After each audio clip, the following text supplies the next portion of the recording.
everyone. Thanks for joining us on the Week in Review. I'm Amanda Vinicky. Chicago Public Schools CEO stays for now. So does the tension. I will be fighting for our kids, and if the CEO doesn't change, I will demand his resignation. But what does the future look like for Pedro Martinez?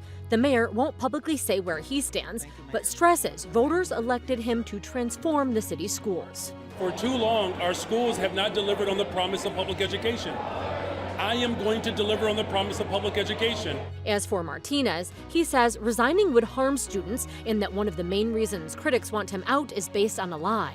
I'd like to address an unfortunate misinformation campaign that CPS is planning to close schools. There is simply no truth to this. The school board makes that clear. There's no plan to close schools. With a non-binding vote prohibiting school closures until 2027. By then, Ed Burke will be out of prison. Chicago's former most powerful alderman is now living at a federal penitentiary in Western Illinois. Meanwhile, the White Sox on the brink of making history. Not great history there, but we'll get to that. For our Week in Review panel this week, we've got our very own Heather Sharon, Laura Washington of ABC 7 News and the Chicago Tribune, Sophia Turin from the Associated Press, and Manny Ramos of Block Club Chicago. Now let's get to it. Mayor Brandon Johnson wants him gone. And Heather, he appointed the Board of Education, which last night got its chance to take out CPS CEO Pedro Martinez. Didn't happen. How come? Well, it's complicated. Martinez has a contract that allows the board to dismiss him immediately for cause. But if there's not cause, he gets to stay for 6 months, paid, of course, to help transition to the next CEO. So a lot of things have to fall into place before I would imagine the board would feel comfortable dumping its CEO. No organization wants to be leadership, and especially at this time for CPS. Ongoing contract negotiations with the teachers union. There are a lot of moving parts. Oh, and by the way, voters in less than 40 days are going to elect the first elected members of the school board. So I think that it was perhaps a little bit overblown by us in the media that there was going to be some sort of immediate reaction by the board, but it's clear that this issue of Pedro Martinez's continued employment at CPS is now firmly in the laps of the last mayoral appointed school board, and what they will do is an open question. So Laura, knowing all of that, why did the mayor ask for his resignation? Why make this big push? Well, he's not talking. You know, I mean, he won't even actually formally confirm that he does want him to resign, although everything he says indicates that. There have been a number of things, supposedly, that he hasn't been as responsive to the board as the board would see fit for him to be responsive for. There's this issue of the pension payment.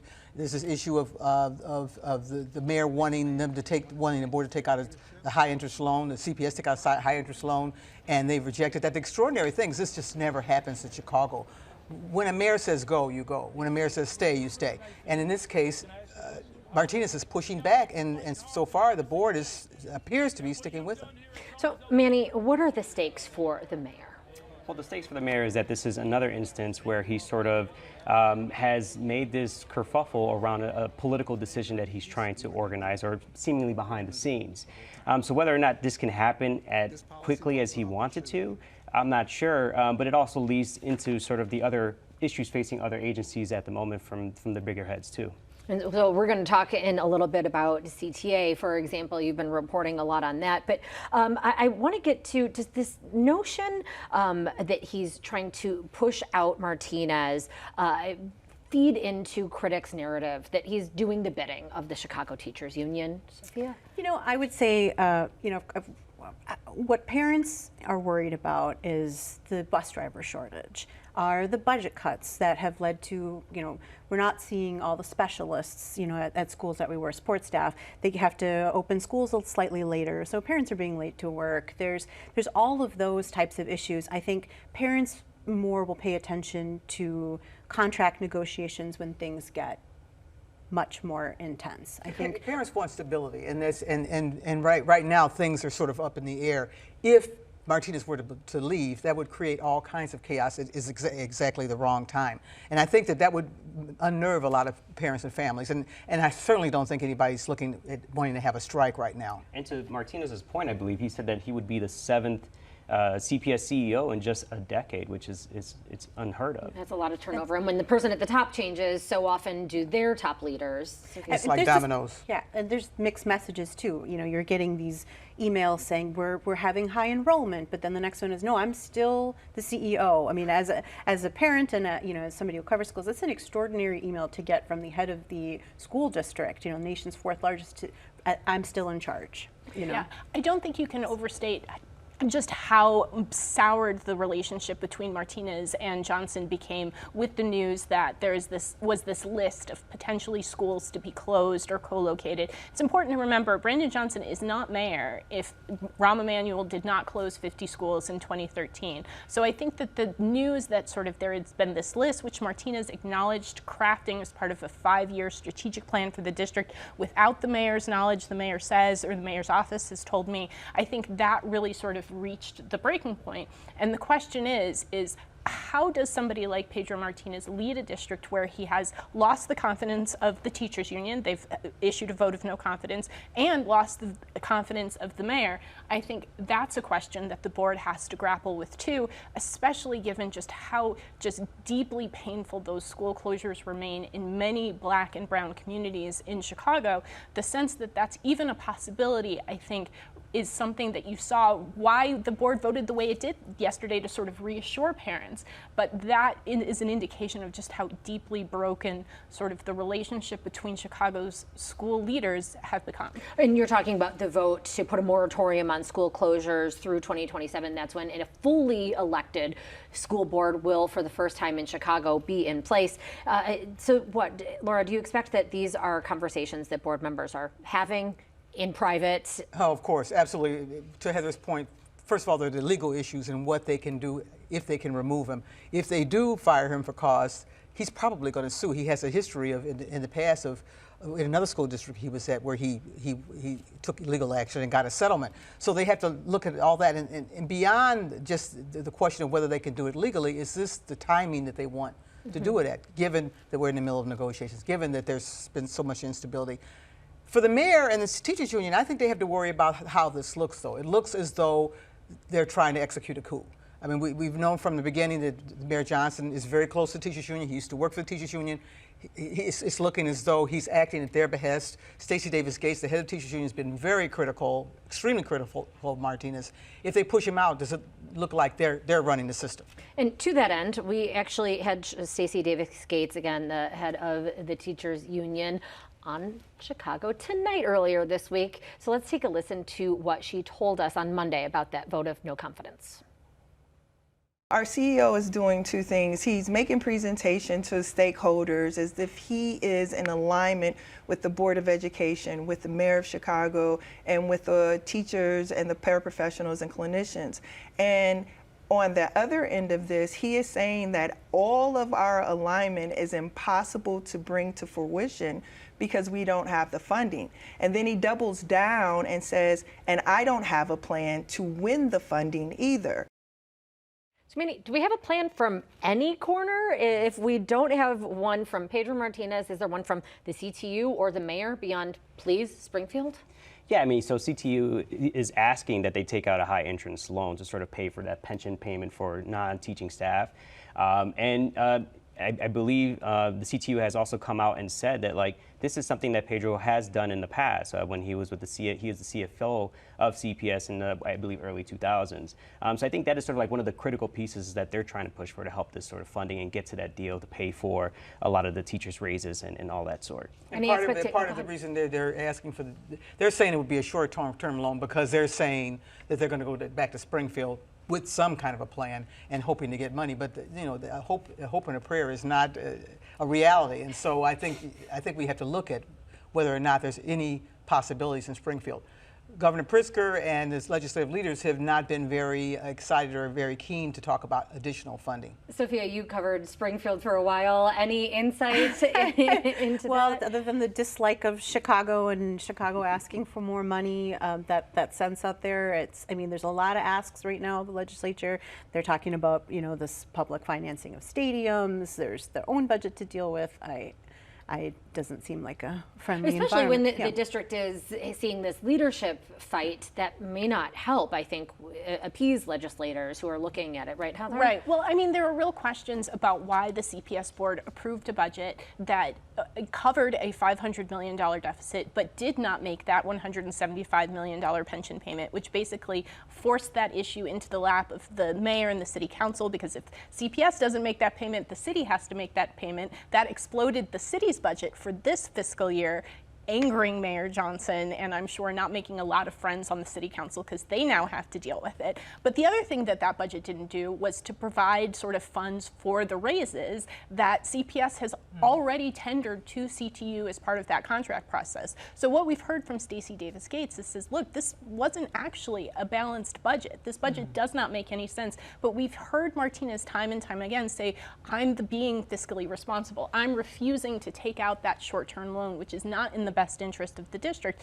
The union's point is, but we have to pay for those things. So it's sort of, they can't agree on the facts of the situation because CTU is saying it would be the fiscally prudent thing to do to figure out how to pay for those things that those bills are going to come due. Have a plan. Have a plan. Right. Have we heard it all, by the way, Heather, from the mayor in terms of, because when he was with the Chicago Teachers Union, he said that the district shouldn't have to take on that cost, that in fact it should be borne by the city. Now he's mayor, switching his tune.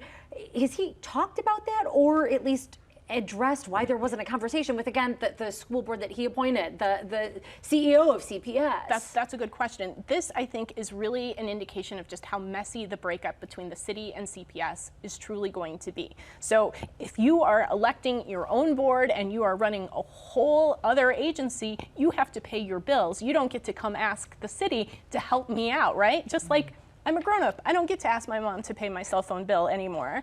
I'm sure she would, but I'm just saying, I've got to take care of my own business, and that's essentially what's happening here. So when CPS was controlled by the mayor, made sense for the city to sort of bear those financial burdens. If CPS is on its own and does not report to the mayor's point is you got to pay your own bills. Now, let's move on to the city budget at large there, because Cranes is reporting that the mayor may need some extra weeks to figure this all out, especially given that he promised to not hike property taxes. So if not that, Manny, what are the options? I don't think there are many options available, honestly. I think this is the only route, and we got to essentially bite the bullet. I think there needs to be a messaging campaign from the mayor's office to sort of like lay out why this is necessary, what services are going to benefit for such things. But getting the public to buy into that, I think, is going to be a steep hill. Yeah, there's a survey that was done recently that was published in an op-ed in the Tribune that showed that there's not a huge appetite among voters for property tax increase, even if some of that money is going to go to public education or some of the other needs of the city. This is just not great timing, but he has also not ruled out a property tax increase. He said during the campaign he would not do it, but he seems to be inching away from that now. And I think we've seen a little bit of the appetite with the failed measure of the so-called mansion tax to help fund homeless services. There was a very strong campaign against it from real estate agencies, and I think a sense of worry about what was the mayor going to do exactly with that money. I think people were looking for a little more assurance, more of a detailed plan, and as we saw in the end, it didn't make it. And so that failed, but voters are going to have an opportunity to vote for a whole bunch of new elected officials, cast their votes for a referendum, non-binding, on sort of another version of a mansion tax, this one sort of a millionaire's version, with early voting getting underway. Just throwing it out there. Any observations as the election is here in earnest? Well, it seemed like a long time coming, and all of a sudden it is upon us, right? Lo and behold. Yeah. So it's strange to be a local government reporter covering these sort of elections, because it's not an off year for everybody else, but it's sort of an off year for us. There aren't city council elections. There's no mayor's race. There's no big county offices on the ballot, although the Cook County State's Attorney race, Bob Fioretti would say he's got a shot against Eileen O'Neill Burke, and good luck. And so the issue is that there are going to be a lot of focus nationally, but there are going to be big issues. And again, the school board races will really shape the future, at least in the sort of the next couple of years, of what CPS looks like. 10 of them on the ballot this time around. We'll be covering that, of course, all of us through early November. Let's move on to a story that you've been covering, Sophia, and this is a lawsuit that alleges more than 200 men and women were sexually abused while they were held in Illinois juvenile detention centers. What can you tell us? So this is just the latest lawsuit. There's been about a half a dozen of them just since May alone, only in Illinois. And it's this just absolutely harrowing, haunting pattern of young children being held in juvenile detention facilities and with allegations of abuse against the people who are supposed to protect them: nurses, chaplains, correctional officers. And Illinois, chaplains. And Illinois has an astounding number. It's 667 people to date have made these allegations over the decades. There's multiple people who are named, as repeat offenders. And Illinois nationally is such an astounding number, is kind of one of the worst. It says it stands, this Illinois stands out for the magnitude of the problem, is part of your reporting. Yes. What is it about Illinois? Illinois has had a long time, decades of problems with how it runs juvenile detention facilities. There's been issues with illegal strip searches. There's been just a host of, reforms, getting the right people, hiring them, getting rid of people who were accused of wrongdoing. It's been noted in several federal reports just about the conditions, one of the worst in the nation. There'll be some reforms, and then it just, even when we are pressing the governor and county officials, the governor's line on this early on was, this was from former administrations, this had nothing to do with me. And then, the next lawsuit came out, and there was a bunch of cases since 2019 when the governor took office, and since then it's been no comment. They don't want to talk about it, they have nothing. And the thing about it is more lawsuits are going to come. There will be hundreds more people making these same allegations. And it's happening in other states. The difficulty here is that the prosecutions of these people who are being accused is very, very hard to do. There's statutes of limitations. There's, prosecutors' offices have to step up to do What about these. changing the culture outside of the lawsuits? Yeah, and I think some of that slowly has happened. A number of juvenile detention facilities have closed over the years. There were at one time, 9, closer to a dozen now. There's 5, and there have been changes at the juvenile detention center, which is noted in this lawsuit, but not. The lawyers would say the issues that have been documented in the lawsuit are still continuing today. We'll continue to watch for whatever you uncover there. Let's turn to some information that you have uncovered, Manny. So, going back to the city of Chicago, we spent a lot of time talking about Pedro Martinez, but what about another individual who leads a major agency that impacts residents' lives? That, of course, the CTA. So you've outlined some of the shortcomings, some may say, of Dorval Carter, in that he's traveled a lot outside the city, outside the state even. What can you share with us in terms of how in touch Dorval Carter is with what's going on at transit stations? Well, it depends who you ask, right? If you ask anyone within his inner circle, they're saying that he's present all the time and available to staff. If you ask folks that are sort of outside of that circle, they may say something a lot different than that. But what our story really looked at is sort of his schedule over the past year, examining sort of like what his day-to-day looks like, who he's meeting with. And what we found is that he spends a lot of his time traveling. We're talking about cumulatively about like 347 days out of the year he was spent traveling to places like Spain, to New Zealand, Australia, Puerto Rico. Wait, 347? Yes. If I'm not mistaken, there's what, 356 days in a year? 365. Oh gosh, yes. Okay, thank you, Heather. So it's a significant amount of, wait, I'm sorry. 100 days. Okay, he's there we go. traveled. I was like, I read here, I didn't remember it being that. There we go. 100 Okay. days out of 347 All days. right. My apologies. Forgive me. But he spent nearly a third of his time traveling the world, essentially, and contrasting that with how often he actually rides the system, as well as how often he actually walks the system, pales in comparison. For example, during that same period of time, he only visited the train stations about 9 times, and that included the Yellow Line crash, that was sort of cultivating a big news front. So now that we've thoroughly butchered the numbers here, apologies, everyone. A long week, guys. I want to go to you, Laura, because you did write a column asking, you've talked about this. Right. Why is Dorval Carter still running the CTA, given reporting like that? And why is the mayor sticking by him, do you believe? Well, it's a mystery, especially if we look at the Pedro Martinez case and compare them. Dorval Carter has a long history of having challenges and problems with the system that started before even reporting, the great reporting you're doing, Manny, and some of the other reporting you've done earlier. There's no reliability on the CTA. The service is bad. There's a lot of criminal activity. There's some improvement in terms of how the system is being run, but there's still a long way to go. The mayor has stood by him. Some of the aldermen, particularly the African American aldermen in the city council, have stood by him. They argue that he's done a great job in terms of bringing federal funding to the city, particularly the extension of the Red Line, which is something that people have been waiting for like 25 years, and that he has a lot of connections to Washington, federal connections. He can bring money in, and that's what we need to be focused on. So that's the argument they make.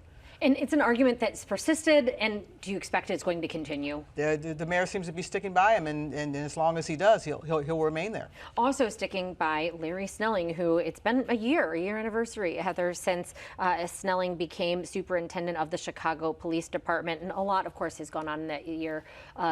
What are your thoughts? We had some reporting from the Tribune, the Sun-Times, really saying that there's a belief he's hit his stride. Well, there's no doubt that he is very proud of the way the police handled the Democratic National Convention. There was weeks of sort of worry and consternation that it was going to be a disaster and that Chicago would, embarrass itself on the national stage once again, either because of protests that got out of control or because police who violated people's constitutional rights. Neither happened, and there's no doubt that both the mayor and the superintendent see that as sort of evidence that they have the department on the right track.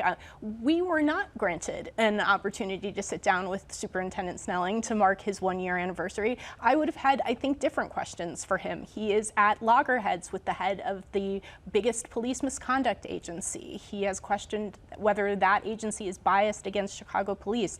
I think there are continuing questions about the police department's ability to oust officers from their ranks that have ties to extremist groups. I also would have had questions about the continuing cost to Chicago taxpayers for police misconduct settlements, and the fact that the department has only complied with 7% of the consent decree fully. I'm sure I'll have additional questions Sophia, you're nodding. to that. The consent decree for sure, and I think one of those issues that we saw come out during the Democratic National Convention was the use of kettling. When police, kind of block protesters or whoever in, and they would say, no, we didn't do that. But if you were out there, there were several instances where, one of the unsanctioned protests outside the Israeli consulate, there was an area where there was a handful of protesters. That was the night with the most arrests, and there was no way to get out. I mean, as journalists were stuck there, there was activists there, police officers there. And he said that it wasn't kettling, but many people who have covered such police activity over the years would disagree with that. If you can't leave, you would consider it to be a And that is in fact now prohibited by new departmental rules that were imposed just before the convention began.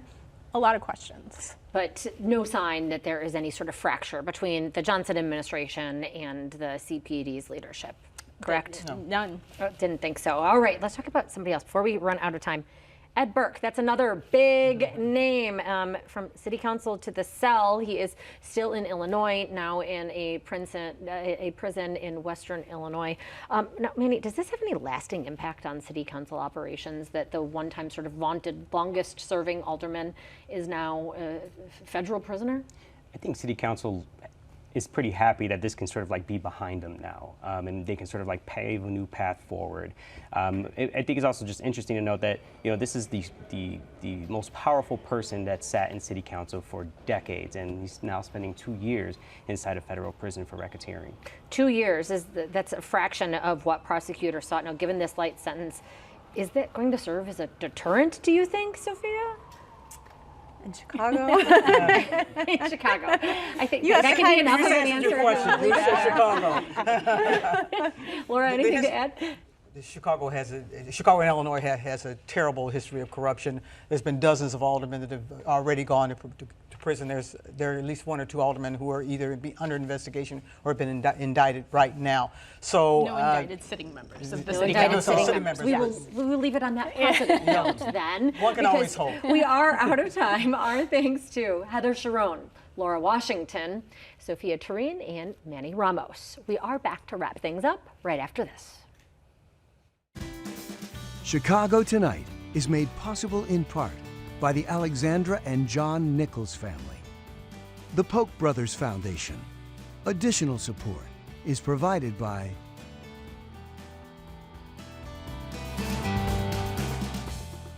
And that is our show for this Friday night. Check out our email newsletter, The Daily Chicagoan, for more on what you need to know about the complicated issues facing the city.